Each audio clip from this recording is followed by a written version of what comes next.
NDA मतलब national defence academy. अगर भाई तुम्हें एनडीए निकालना है, तुम्हें समझना पड़ेगा, तुम्हें मोस्ट इंपॉर्टेंट टॉपिक करने ही पड़ेंगे और तुम्हारे पास अप्रोक्सीमेटली 60 डेज बाकी है। इसको ढंग से इस्तेमाल करो। बट यार एक बात समझो, एनडीए निकालने का मतलब ये नहीं है कि तुम्हें पूरा सिलेबस कंप्लीट करना है। इस बात के पीछे मत भागो। अगर आप थोड़ा सा दिमाग लगाओगे ना, पूरा पेपर एनडीए का 900 मार्क्स का है और जो कट ऑफ आती है ना, वो आती है 295 से लेके 355 तक। तो तुम सोच के देखो ना, जो भी बंदा एग्जाम निकाल रहा है वो 100% सिलेबस तो कर ही नहीं पा रहा। बात समझ रहे हो?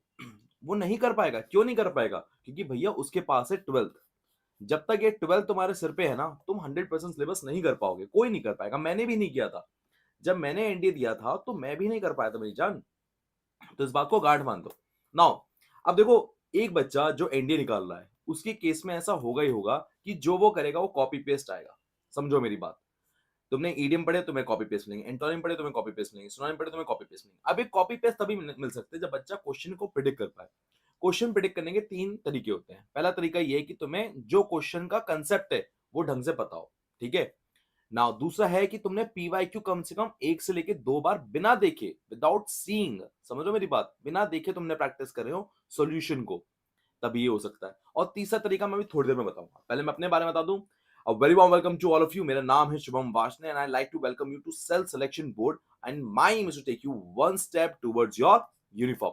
अब देखो यार, पहली बात समझो, हो सकता है तुम्हारे पास ना एक ही अटेम्प्ट बचा हो क्योंकि तुम 18 के हो जाओगे अगली बार जब एनडीए होगा। तो भाई तुम गांठ बांध लो कि तुम्हें जो करना है वो करने हैं इंपॉर्टेंट टॉपिक्स। क्लियर है? हाँ। और यहाँ पर जो क्वेश्चन मार्क था ना, ये क्वेश्चन मार्क यही बता रहा है। क्या बता रहा है? Important topics.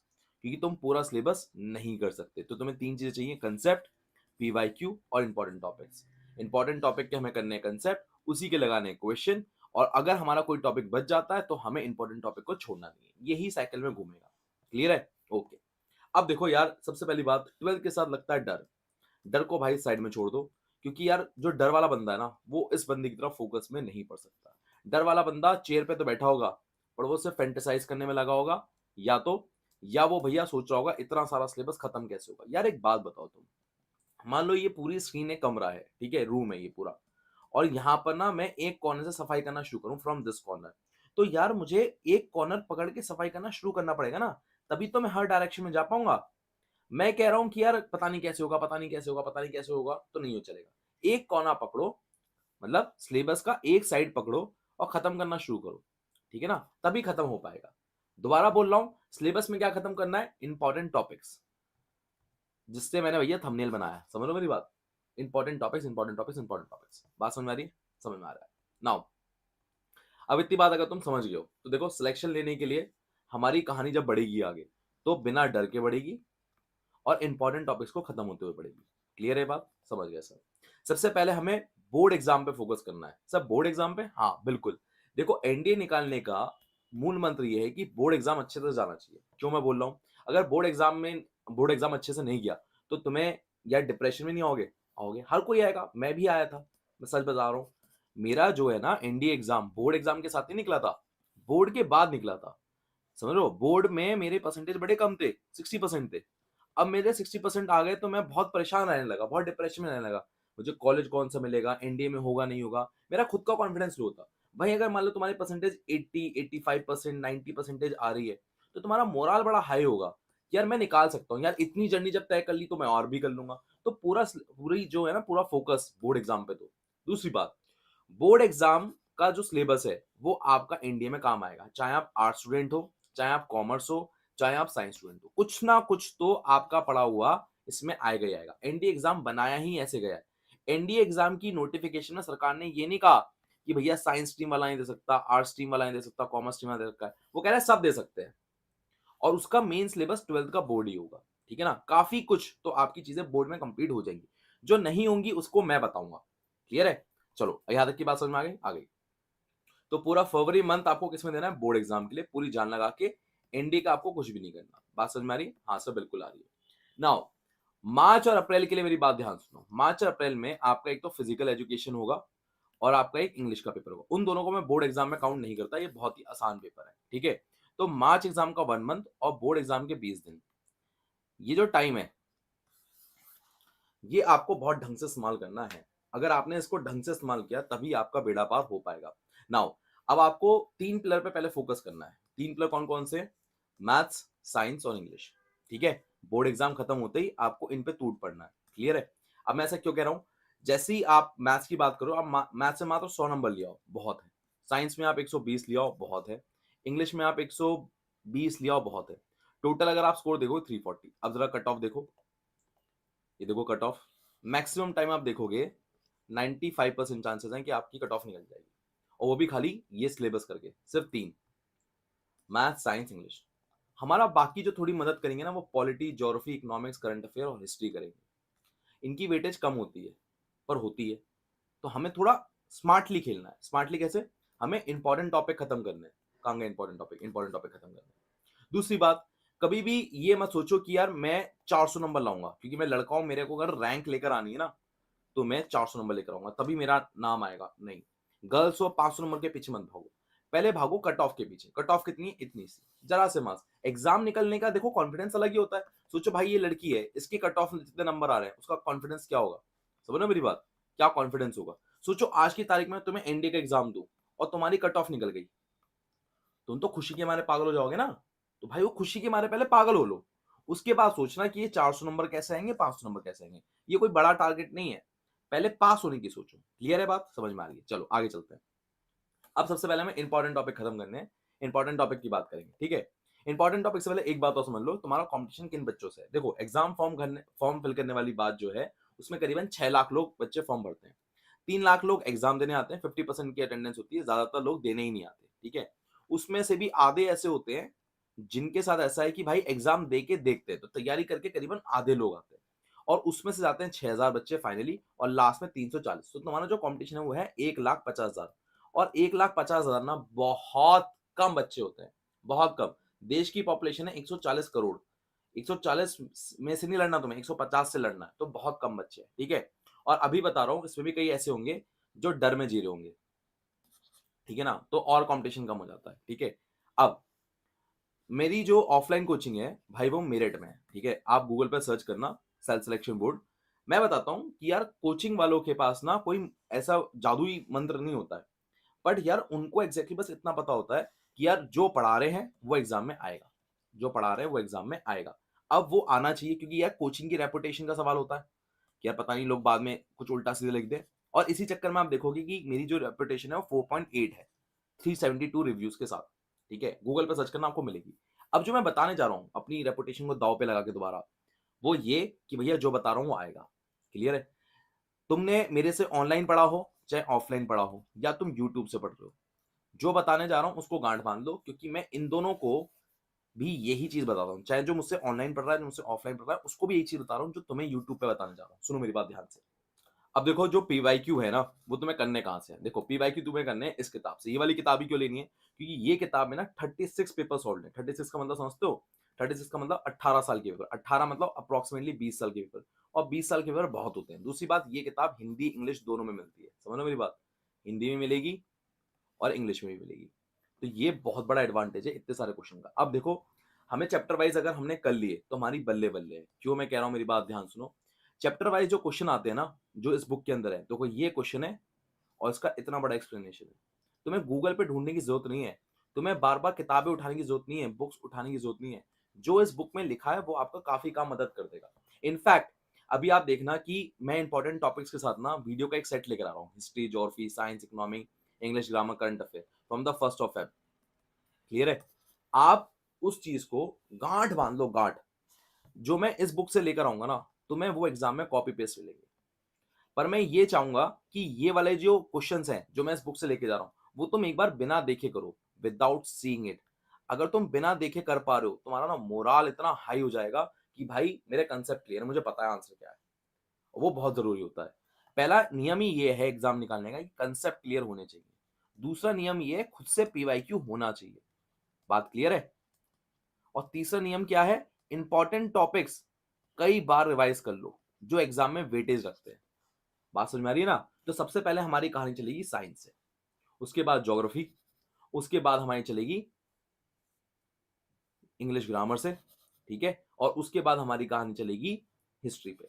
ठीक है? बात समझ में आ रही है? बिल्कुल से बात समझ में आ रही है। इकोनॉमिक्स और करंट अफेयर की बात अभी करेंगे, थोड़ी देर रुक जाओ अभी, ठीक है। चलो इतनी बात समझ में आ गई। हाँ, इसका लिंक आपको जो मिलेगा वो टेलीग्राम पे मिलेगा, नोट डाउन कर लो, ठीक है। अब एक बात और, जब मैं तुमसे पीवाईक्यू की बात की थी, पीवाईक्यू दो टाइप के होते हैं, एक होते हैं चैप्टर वाइज और एक होते हैं ईयर वाइज। क्लियर है? अगर तुम्हें ईयर वाइज जो दोगे वो एज अ मॉक टेस्ट देने हैं, फुल लेंथ बैठ के लगाओ, जिससे तुम्हारी टेस्ट की प्रिपरेशन हो जाए, ठीक है। अगर तुम्हें उसकी जानकारी लेनी है कि भैया मॉक टेस्ट फुल लेंथ कहाँ कैसे मिलेंगे, तो देखो जो मेरा ऑफलाइन सेंटर है ना, मेरठ वाला, वहां पर मैं हर बच्चे को ये अपॉर्चुनिटी दे रहा हूँ, तुम आके दे सकते हो, कोई दिक्कत की बात नहीं है, कोई चार्ज ऐसा मैं आपसे लगाया नहीं जाएगा। क्लियर है? अगर आपको उसकी जानकारी लेनी हो, आपको टेलीग्राम पे मिल जाएगी, ठीक है। बट ये आपको ज्वाइन करना पड़ेगा, अब मैं बताऊंगा कैसे ज्वाइन करना है, पर अभी रुक जाओ, मेरी बात ध्यान सुनो। जो तुम एग्जाम की तैयारी कर रहे हो, एग्जाम की तैयारी में तुम्हारा सारा कंसंट्रेशन कहां पर होना चाहिए? भी बोर्ड एग्जाम्स पे। बात समझ में आ रही है? मैं ये वीडियोस कब से लेकर आ रहा हूं? मैं लेकर आ रहा हूं 1 फेब से। तो तुम सिर्फ मनोरंजन के लिए देखोगे ये, ऐसा नहीं है कि तुम बैठ के सारा देखने लग जाओ अभी। क्लियर है? अभी सिर्फ बोर्ड एग्जाम के साथ तुमने बैठे, एक बार चलो देख लेते हैं यार क्या है, नजर घुमा लेते हैं। फुल कॉन्सेंट्रेशन से तुम सेकेंड टाइम कब देखोगे? मार्च में। दोबारा बोल रहा हूं, एक बार कैजुअल वे में देखो 1 फेब में, जिससे तुम्हारा कॉन्फिडेंस आ जाए कि हाँ यार ये मुझे समझ में आ रहा है। क्लियर है? मार्च में रिवीजन फॉर्मेट में देखो। क्लियर है? और उसके बाद ये वाली बुक लगाओ। क्लियर है? बात समझ में आ रही है? जो मैंने आपको बताया, बात समझ में आ गई? हाँ सर आ गई। नाउ मैं चाहता हूं कि आप ना टेलीग्राम से जुड़ जाओ। टेलीग्राम से जुड़ने के लिए ना व्हाट्सएप पे आपको ये मैसेज करना पड़ेगा, और जैसे ही आप करोगे आपको टेलीग्राम का लिंक आ जाएगा। बात समझ में आ रही है? हाँ सर आ रही है। नाउ इतनी बात हो गई है, अब जो मैं बताने जा रहा हूं इसके बाद तुम्हें मुझे मिठाई खिलानी पड़ेगी, क्योंकि ये अगेन मैं बोल रहा हूं कॉपी पेस्ट आएगा। मेरी लोकेशन क्या है? मेरठ में गूगल डालना, चौधरी चरण सिंह यूनिवर्सिटी, क्या डालोगे? चौधरी चरण सिंह यूनिवर्सिटी, उसके जस्ट अपोजिट में तुम्हें मेरा ऑफिस मिल जाएगा। क्लियर है? ठीक है। नाउ अब सबसे पहले साइंस की बात करते हैं। साइंस में ये वाले टॉपिक बड़े इंपॉर्टेंट है, और केमिस्ट्री में ये वाले। इसमें ये वाले टॉपिक छोड़ दो, इसकी वेटेज एज सच नहीं है, इसकी वेटेज एक या दो क्वेश्चन की है। क्लियर है? नाउ तो आपके पास मोशन भी है, इलेक्ट्रिसिटी भी है, साउंड भी है, वर्क एनर्जी पावर भी है, ग्रेविटेशन भी है, ऑप्टिक्स भी है। मात्र 6 टॉपिक, ज्यादा नहीं करे मैंने। नोटिस करना, थर्मोडायनेमिक्स लिखा ही नहीं मैंने इसमें। आप नोटिस करोगे 2-3 टॉपिक और भी नहीं मिलेंगे आपको इसमें, ठीक है ना। ये मैंने बताया मोस्ट इंपॉर्टेंट, जो हमेशा हर साल एग्जाम में आते ही आते हैं। थर्मोडायनेमिक्स एक ऐसा टॉपिक नहीं है जो हर साल आता है। क्लियर है ना? ऐसी फिजिकल केमिस्ट्री। ठीक है, इतनी बात समझ में आ गई। अब बात करते हैं बायोलॉजी की। बायोलॉजी में देखो, बायोलॉजी स्किप मत करो। काफी लोग क्या करते हैं, बायोलॉजी स्किप करते हैं, गलत। Cell, tissue, hereditary evolution, disease system, ये सब 5 टॉपिक यार, कर नहीं सकते 5 टॉपिक? समझो यार, फिजिक्स की वेटेज सबसे ज्यादा है, केमिस्ट्री की उससे थोड़ी कम, और बायो की सबसे कम। बट तीनों मिला के कितना वेटेज होल्ड करते हैं? 220 मार्क्स यार। आप छोड़ोगे नहीं, साइंस को स्किप नहीं करना होता है, चाहे आपको पसंद हो या ना पसंद हो। हम आपकी पसंद नापसंद के तो अकॉर्डिंग थोड़ा काम कर रहे हैं, हम काम कर रहे हैं वेटेज के अकॉर्डिंग। पेपर में वेटेज किसकी है यार? पेपर में छपा छपाया कहां से आएगा? वो यहां से आएगा। तो सबसे पहले तुम्हें साइंस करनी है, ठीक है। अगर जब तुम साइंस करने बैठोगे ना, तो इंपॉर्टेंट टॉपिक्स खत्म करने के बाद ये बुक, ये बात पता लग गई। बट यार एक काम करना, अगर तुम मेरी सलाह मानो तो इंपॉर्टेंट टॉपिक्स करने के से पहले ना, हो सके बैक एक्सरसाइज क्वेश्चन कर लेना इस वाली बुक के, क्लास 9th एंड 10th। तुम्हारे ना कंसेप्ट खुल जाएंगे, अगर तुम्हारे कहीं कंसेप्ट अटके हुए होंगे ना, वो कह रहा हूं मैं रीड करने को नहीं बोल रहा हूं। मैं क्या कह रहा हूं, बैक एक्सरसाइज क्वेश्चन या इंटेक्स एक्सरसाइज क्वेश्चन करने को बोल रहा हूं मैं, क्वेश्चन लगाने को कह रहा हूं मैं सिर्फ। ठीक है ना? ये बात तुम ध्यान रखो, ठीक है। चलो यहां तक की बात हो गई, अब बात करते हैं ज्योग्राफी। ज्योग्राफी में 12 टॉपिक है, ये 12 टॉपिक तुम्हें खत्म करने हैं। ये क्लास 11 की ज्योग्राफी में यहां पर है। क्लियर है? अब देखो मैं तुम्हें दोबारा बोल रहा हूं, यूट्यूब पे मैं ये सारा पढ़ाऊंगा। मेरे पढ़ाने के बाद तुम्हें इस बुक में क्या करना है, क्वेश्चंस लगाना है। सिर्फ क्वेश्चन रीड नहीं करना है, सिर्फ क्वेश्चंस लगाना है, सिर्फ क्वेश्चंस। क्योंकि देखो कंसेप्ट कौन सी मतलब बुक क्लियर करती है, वो है एनसीईआरटी। अब एक बात और सुनो, एनसीईआरटी में एक खास बात है। क्या खास बात है? वो यूपीएससी के द्वारा गवर्नड है। नहीं समझे मेरी बात? मैं समझाता हूँ। देखो यूपीएससी एक सरकारी एग्जाम है, एनसीईआरटी एक सरकारी किताब है, तो उनकी लाइब्रेरी में जो एकमात्र किताब है जो आपको मिलेगी मिलेगी, वो कौन सी है? एनसीईआरटी। और वो एक एनसीईआरटी एक ऐसी किताब है जो चीपेस्ट बुक है, जो गरीब से गरीब, अमीर से अमीर आदमी ले सकता है। तो उनका मेन सोर्स क्या है? एनसीईआरटी। आपको एग्जैक्ट एनसीईआरटी पता होनी चाहिए। आपने नोटिस किया, साइंस में हमने क्लास 9th 10th की बात करी, जबकि हमने जब इसमें बात करी तो क्लास 11th की बात करी। समझ में आ रही है ना? स्ट्रॉन्ग कंसेप्ट मतलब एग्जाम निकलेगा। बात समझ में आ रही है? स्ट्रॉन्ग कॉन्सेप्ट मतलब एग्जाम निकलेगा, इस बात को गांठ मार दो, ठीक है। चलो नाउ मैं दोबारा बोलता हूँ ना, कोचिंग में कोई जादू नहीं होता। ठीक है। मैं तुम्हें यहाँ पर इनवाइट जरूर कर रहा हूँ, बट भाई इनवाइट इसलिए कर रहा हूँ तुम्हें अपने मेरिट सेंटर में, कि यार तुम जब यहाँ आओगे तो तुम्हें महसूस होगा एनवायरमेंट क्या होता है कंपटीशन का, खतरनाक एनवायरमेंट होता है कंपटीशन का, इसलिए मैं तुम्हें इनवाइट करना चाह रहा हूँ। कोचिंग ऐसा नहीं है भैया कोई जादू से कोई चीज निकाल देगा, सारा जादू तुम में है। मेरे 4.8 रिव्यू से सिर्फ इतना बात पता लगती है कि यार ये बंदा गाइडेंस बहुत बढ़िया देता है। इससे ये पता नहीं लगती कि जो शुभम वार्ष्णेय है वो कुछ भी करवा देगा और वही एग्जाम में छपा छपाएगा, नहीं, गाइडेंस मेरी है। मैं तुम्हें बता रहा हूं कि सोर्स ये है, अगर तुमने ये कर लिया तो हाँ तुम्हें कॉपी पेस्ट मिलेगा। मेहनत तुम्हारी है, मेहनत तुमने करी होगी तो तुम्हें कॉपी पेस्ट दिखेगा। Are you getting my point, मैं जो बता रहा हूँ, ठीक है, ओके। ना आता हम हिस्ट्री पे।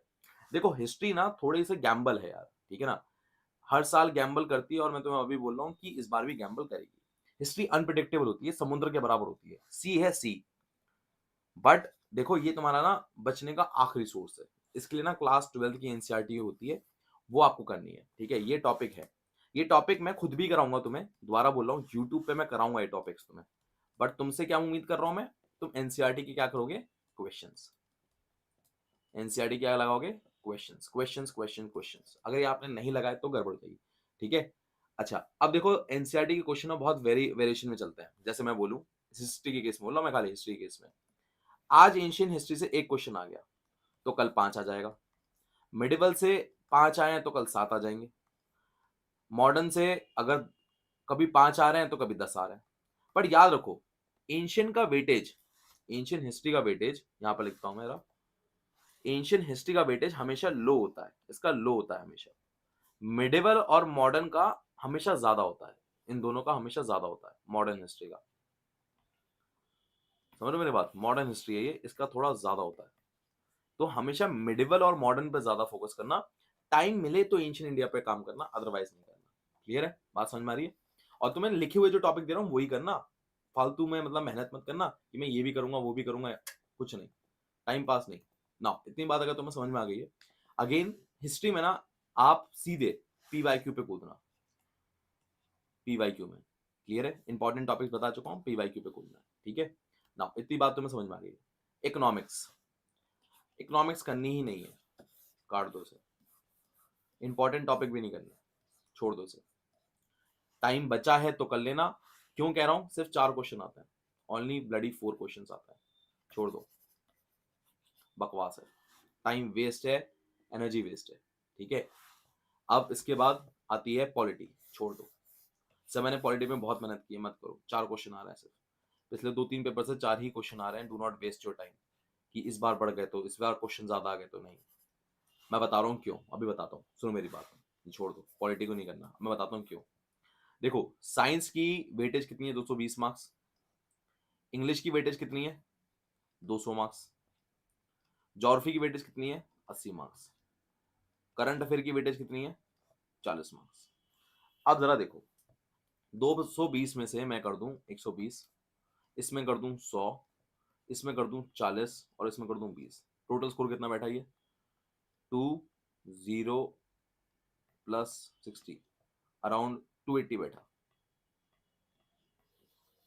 बैठ रहा ही नहीं बैठ रहा 280, सिर्फ 280 बैठ रहा है इन चारों को करके। क्लियर है, आपने नोटिस किया हो तो मैंने हिस्ट्री नहीं लिखा इसमें कहीं, नोटिस को अभी थोड़ा इसको बाद में रखो। और मैथ्स में लिया है तुम 100, कितना बैठा, 380, 380 कमाल का स्कोर है। और ये 100 किसके, मैथ्स के, 380 कमाल का स्कोर है। तुम्हें याद है मैंने तुमसे हिस्ट्री करने को क्यों कही, क्योंकि हिस्ट्री की वेटेज है ज्यादा, हिस्ट्री की वेटेज है अराउंड 80 मार्क्स, और 80 में से बंदा 40 नंबर भी ले आया, बहुत है। आधे क्वेश्चन आए तुम्हें तो भी चलेगा, और मैं इतना करा दूंगा तुम्हें 40 नंबर वाला, तुम्हें इतनी टेंशन लेने की बात नहीं, खुद से भी कर रहे हो तो भी मैंने तुम्हें सोर्सेस तो बता ही दिए कहां से करना है तुम्हें। बट तुम ध्यान रखो कि तुम्हें अकल से काम लेना है, ये वो मौका है कि जहां पर मैं तुमसे ये वादा कर रहा हूं कि जो तुम्हें सोर्सेस दिए जा रहे हैं ना पढ़ने के, वो सोर्सेस से कॉपी पेस्ट आएगा, शर्त ये कि तुम मेहनत करो। दूसरी बात, उन सोर्सेस के क्वेश्चन तुम्हें प्रैक्टिस करने हैं, ये मैं तुम्हें बोल चुका हूं, मैं बार बार रिपीट इसलिए कर रहा हूं कि तुम छोड़ ना दो, ठीक है। नाउ अब आते हैं इंग्लिश पे। देखो इंग्लिश की ना कोई बुक नहीं है, there is no best book for English, कोई किताब नहीं है ऐसी इंग्लिश के लिए। अगर आप इसका सिलेबस ध्यान से देखो ना, उसने लिखा है the question paper will be design to test the candidate understanding, समझ जो है अंग्रेजी की वो टेस्ट करने के लिए। दूसरा, वो शब्दों को कैसा समझता है उसके रिगार्डिंग उसने कहीं नहीं बोला है कि मैं भैया अंग्रेजी को कोई बुक दे रहा हूँ, कि भैया मैं नाउन पूछूंगा, मैं प्रोनाउन पूछूंगा, ऐसा उसने कुछ नहीं किया। अब उसके बाद जब हम ट्रेंड देखते हैं पेपर का, तो हमें देखने को मिलता है कि उसमें रीडिंग है, वोकैबुलरी, फ्रेजेस और ग्रामर है। 3 हिस्सों में डिवाइडेड हो रखा है। जरा इसको पैटर्न को और ध्यान समझ लें। ग्रामर के 20 क्वेश्चन है, वोकैब के 20 क्वेश्चन है और ईडियम फ्रेजेस के 10 क्वेश्चन है। ये जनरल पैटर्न है। कोई बच्चा मुझसे कहेगा सर 2022 में चेंज हो गया है। देखो, जब तक हमें 2 से लेके 3 पेपर में ट्रेंड चेंज होता हुआ नहीं दिखता, तब उसे ट्रेंड नहीं मानते। बात समझो। ट्रेंड मतलब जो होता आ रहा है, ट्रेंड मतलब जो होता आ रहा है। तो हमें 2 से 3 पेपर में ट्रेंड नहीं देखने को मिल रहा। क्लियर है? तो हम इसे ट्रेंड नहीं मानेंगे। तो ट्रेंड क्या है अभी, कि वोकैब के 20 क्वेश्चन आते हैं और ईडियम फ्रेजेस के 10 क्वेश्चन आते हैं। तो आपको इसी ट्रेंड पे चलना है, क्योंकि इस ट्रेंड पे चलने पे ना, अगर पेपर का पैटर्न चेंज हुआ जो 2022 में चेंज हुआ था, तो भी आपको कॉपी पेस्ट क्वेश्चन मिलेंगे, और मैं बता रहा हूं कैसे। समझो मेरी बात। देखो, सबसे पहली बात तो ये कि जो ग्रामर के टॉपिक्स है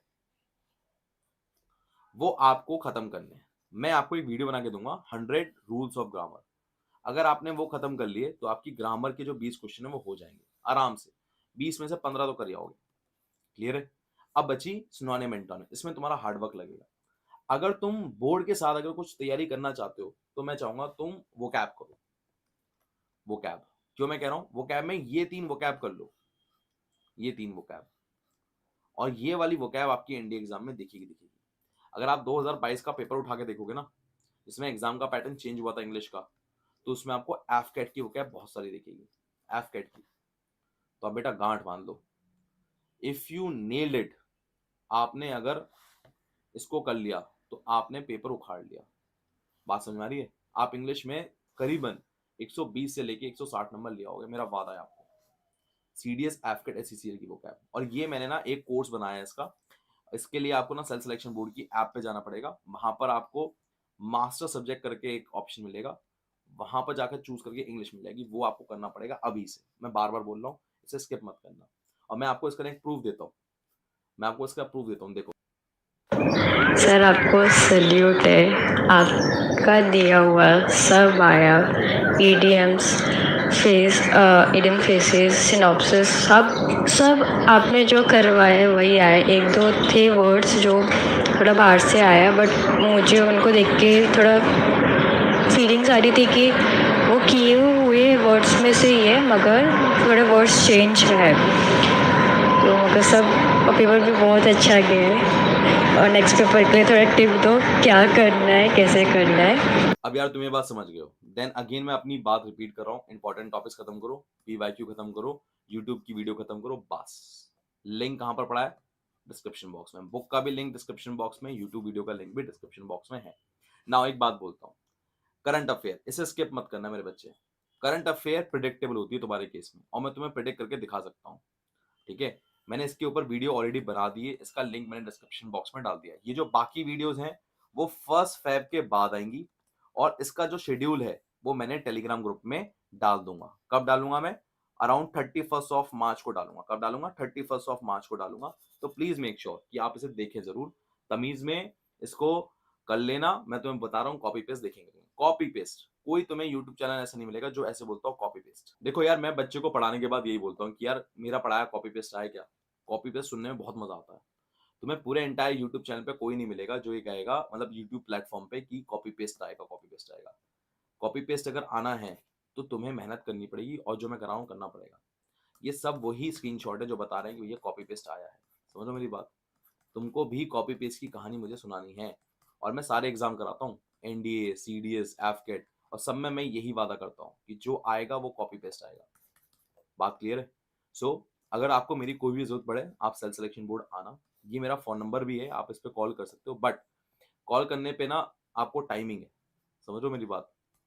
वो टाइमिंग के बारे में थोड़ा डिस्कस करेंगे अभी, पर पहले जरा हम मैथ्स समझ लें। मैथ्स, ये क्लास 12th है, ये क्लास 11th है। अगर आपके पास मैथ्स है तो बहुत अच्छी बात है। तो आप क्लास 12 पे फोकस करो, क्योंकि इसके सभी टॉपिक बहुत ही ज्यादा इंपॉर्टेंट हैं जो आपको एग्जाम में देखने को मिलेंगे। इसमें से कुछ टॉपिक तो ऐसे नहीं कि वेटेज बहुत ज्यादा हाई है। ये बहुत ज्यादा हाई है। ठीक है? ये वाला टॉपिक, ठीक है, ये टॉपिक जो है जो बहुत ज्यादा हाई है, ये टॉपिक। ये बहुत ज्यादा हाई वाले टॉपिक हैं जिनकी वेटेज बहुत ज्यादा हाई है, समझो मेरी बात। नाउ अगर आप इतनी बात समझ गए हो तो आप ये बात समझो कि जब आप रिवीजन करने बैठोगे तो मैं रिवीजन में पता है क्या चाहता हूँ, आप मिसलेनियस एक्सरसाइज उठाओ क्लास 11 की। अगर 11 का सिलेबस पूरा खत्म करना है तो मैं क्या बोल रहा हूँ, मिसलेनियस एक्सरसाइज उठाओ। इस मिसलेनियस एक्सरसाइज को खत्म करने में तुम्हारा 1 वीक जाएगा, बस 1 वीक, और 11 तुम्हारी रिवाइज हो जाएगी। और 11 रिवाइज करने के बाद क्या करना है, PYQ। क्या करना है, PYQ। PYQ करा करो बेटा, PYQ बहुत कुछ है, समझ लो मेरी बात, भगवान है। कहाँ से करना है मैं तुम्हें बता चुका हूँ बार बार, मुझसे मत कहना बाद में क्या है। शॉर्ट ट्रिक देखो यार, शॉर्ट ट्रिक की टेंशन मत लो। हमारा जो एग्जाम आता है ना वो आता है 30-40-30 के रेशियो में। 30% वो आता है इजीएस्ट, सबसे आसान, दूसरा आता है मॉडरेट, और फिर आता है टफ। ठीक है, तुम्हें इन दोनों सेक्शन पे महारत हासिल करनी है। इन दोनों सेक्शन को महारत हासिल करने के लिए तुम्हें दो चीजें चाहिए, एक कंसेप्ट, यहाँ लिखता हूँ कंसेप्ट, और दूसरा आपको चाहिए फॉर्मुलेज रटे हुए, फॉर्मुलेज एकदम रटे हुए। अगर तुम्हें ये दो चीजें तुम आराम से कर लोगे। टफ के चक्कर में मत भागो, पूरा पेपर करने के पीछे मत भागो, कोई पूरा पेपर नहीं करता। मेरे खुद के नंबर 300 में से 110 आए थे, मुझे अभी भी याद है। तो टफ के पीछे मत भागो, 100 नंबर बहुत होते हैं, बहुत ज्यादा होते हैं। क्लियर है, बस स्ट्रॉन्ग कंसेप्ट करो अपने, तुम्हारी लाइफ ऐश है, तुम्हारा मैथ्स हो गया। समझ गया, मैं दोबारा रिपीट कर दे रहा हूँ मैथ्स के लिए। मैथ्स के लिए क्या है कि अभी 12th की तैयारी अच्छे से करो, 12th की तैयारी अच्छे से करने के बाद फिर 11 का जो रिवीजन करना है वो मिसलेनियस एक्सरसाइज से करो। सारे टॉपिक रिवाइज हो जाएंगे, जितने भी मुश्किल क्वेश्चन होंगे कंसेप्ट वो भी रिवाइज हो जाएंगे। क्लियर है।